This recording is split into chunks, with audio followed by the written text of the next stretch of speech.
तो आज हम बनाने वाले हैं that is ELD for nitrogen. तो सबसे पहले तो इसके लिए हम ये लाइन ड्रॉ कर लेंगे। यहाँ से एनर्जी क्या होती है, इंक्रीज़ होती है इस लाइन से।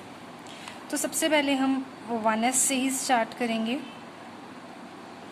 ये एक है, ठीक है। तो ये क्या है, एक एटॉमिक ऑर्बिटल नाइट्रोजन 1s 1, ठीक है। उसके बाद ये कुछ इस तरह दो बन जाते हैं। दो क्या कौन कौन से बनते हैं ये हमें पता है। ये एक बनता है sigma, wait I will tell you. और ये जो दूसरा एटॉमिक ऑर्बिटल है ये भी n होता है 1s 1। ये जो बीच में होता है MO मॉलिक्यूलर ऑर्बिटल, ये क्या होता है, एक मिनट, चलिए अब हम इसे पढ़ेंगे। इसे डिटेल में हमने पढ़ना है।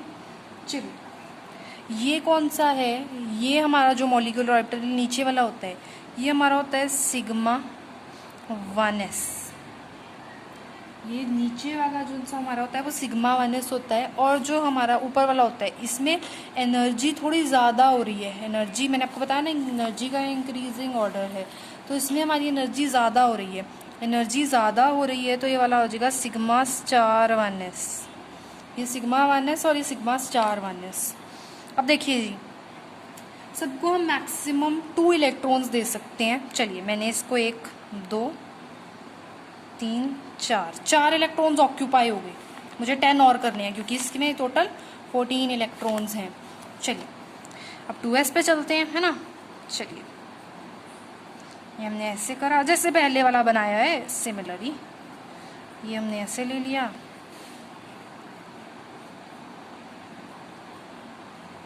ठीक है, अब ये हमारा एटॉमिक ऑर्बिटल 2s का है ना ये हमारा,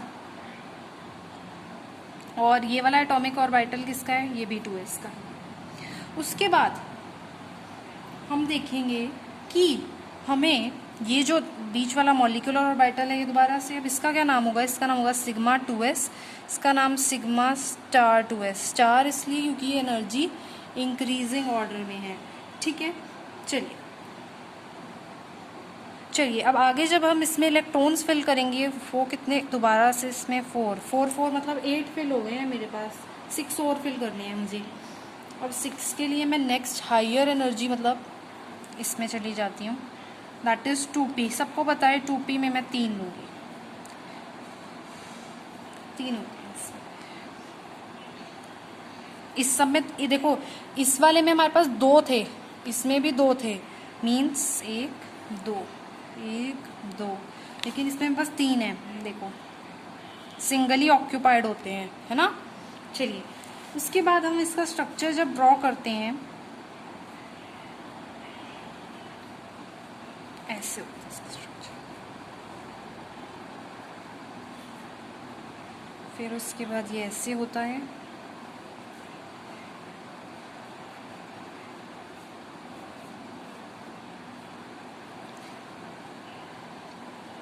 ये कुछ इस तरह होता है। और ये इस साइड भी हमारे पास होता है, कौन सा, इस साइड भी हमारे पास होता है 2p, ठीक है। इस साइड भी हमारे पास 2p होते हैं, ये भी 2p। अब इसका जब हम ड्रॉ करेंगे सबसे पहले तो हमें देखिए कितने फिल करने हैं, 1 2 3 4 5 6 7 8 हो गए हैं। मुझे 6 फिल करने हैं, मतलब यहीं तक फिल करूं तो मेरे 6 हो जाएंगे। तो मुझे आगे का ड्रॉ करने की ज़रूरत नहीं है, मतलब नाइट्रोजन का स्ट्रक्चर बस हमारा यहीं तक होता है। आगे वाले मतलब खाली होते हैं, कुछ करने की ज़रूरत नहीं। नाम सबको पता है, पाई 2pz होता है, ये सॉरी ये पाई 2px और ये होता है पाई 2py। और ये वाला बॉन्ड हमारा ये वाला सिग्मा होता है, सिग्मा 2pz। तो इस तरह जो ये हमारा प्रॉपर स्ट्रक्चर है, मिनट थोड़ा सा कर देते हैं, 1 मिनट। तो ये हमारा प्रॉपर जो ELD डायग्राम फॉर नाइट्रोजन हो गया, जिसके 14 इलेक्ट्रॉन्स हैं। अब उन्होंने बोला इसकी EC लिखनी है हमें। अब हम इसकी EC भी लिख सकते हैं क्योंकि अब हमने इसका डायग्राम ड्रॉ कर लिया है तो इसी लिखना कोई बहुत बड़ी बात नहीं है। चलिए अब हम इसकी इसी लिखते हैं। इसी क्या होगी इसकी, सबसे पहले इसकी इसी होगी sigma 1s, sigma 1s according to diagram sigma 1s सबसे पहले, उसके बाद सिग्मा स्टार 1s, उसके बाद सिग्मा 2s, उसके बाद sigma star 2s, sigma star 2s, उसके बाद एक मिनट, उसके बाद पाई 2p x। अब आप देखेंगे कि जो पाई 2px और ये पाई 2py है ये सेम लेवल पे हैं। सेम के लिए मैं इक्वल का साइन शो कर देती हूँ। इक्वल टू किसके इक्वल है, 2py², एक minute sorry, pi 2py²। And अगला कौन सा है हमारे पास, सिग्मा 2pz, सिग्मा 2pz। अब देखो इन सब में 2-2 इलेक्ट्रॉन्स हैं तो सबके ऊपर में 2-2 इलेक्ट्रॉन्स के लिए, ये स्क्वायर नहीं है, ये 2-2 इलेक्ट्रॉन्स हैं इसीलिए। ठीक है जी, तो ये तो हो गई इसकी इलेक्ट्रॉनिक कॉन्फ़िगरेशन। बट मैं आपको एक चीज़ और बताऊंगी कि हमें पता है कि ये जो पहले वाला ये वाला है, ये वाला है और ये वाला है, ये जो दोनों हैं ये क्या हैं, दीज आर नॉन बॉन्डिंग, ये कंप्लीटली फिल्ड होते हैं और इनके क्लोज्ड शेल होते हैं, है ना। देखो ये फिर भी कंप्लीटली फिल्ड नहीं है, ठीक है ना, बट ये दोनों की अगर मैं बात करूं तो ये क्या है, कंप्लीटली फिल्ड हैं, कंप्लीटली फिल्ड।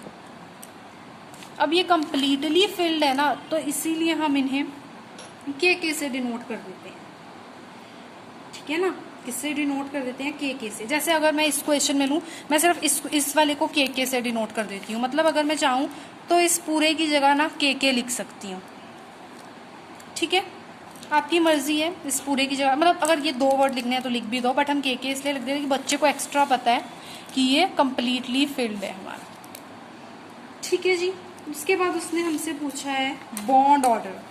चलिए बॉन्ड ऑर्डर से पहले आप मुझे इसका मैग्नेटिक कैरेक्टर बताइए, मैग्नेटिक कैरेक्टर।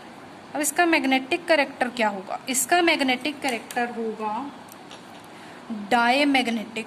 डायमैग्नेटिक इसलिए होगा क्योंकि सारे इसके 2-2 हैं, सारे में 2-2 हैं, किसी में भी 1 नहीं है। अगर फॉर एग्जांपल इसमें 1 होता तो मैं इसको पैरामैग्नेटिक लिखती, पता है ना सबको बात। चलिए ईसी हो गया, मैग्नेटिक कैरेक्टर हो गया, बॉन्ड ऑर्डर आ जाइए। अब बॉन्ड ऑर्डर कैसे निकलता है, हाफ NB माइनस NA, मतलब number of bonding pairs, number of bonding pairs minus number of anti bonding, तो ये हो जाएगा 10 - 4 दैट इज 6, 3 आ गया आपके पास। तो यहाँ मैंने आपको सारा आपका फुल फ्लेज जो मतलब अच्छे खासे नंबर का क्वेश्चन आता है, ये हमारी ईसी हो गई, ये हमने ईसी कर ली। उसके बाद हमारा मैग्नेटिक कैरेक्टर मैंने आपको डायमैग्नेटिक बताया। उसके बाद हमने इसका बॉन्ड ऑर्डर निकाला दैट वाज 3, और ये पूरा फुल फ्लेज हमने क्या बनाया इसका ELD डायग्राम, ठीक है, ELD डायग्राम। तो यही था इस पूरे क्वेश्चन में, बहुत ही ज़्यादा आसान था। अगर आपको ये पसंद आया हो तो प्लीज़ मेरे चैनल को सब्सक्राइब कीजिएगा ताकि मैं और ही ऐसी अमेजिंग वीडियोज़ आप सबके लिए लेके आऊँ।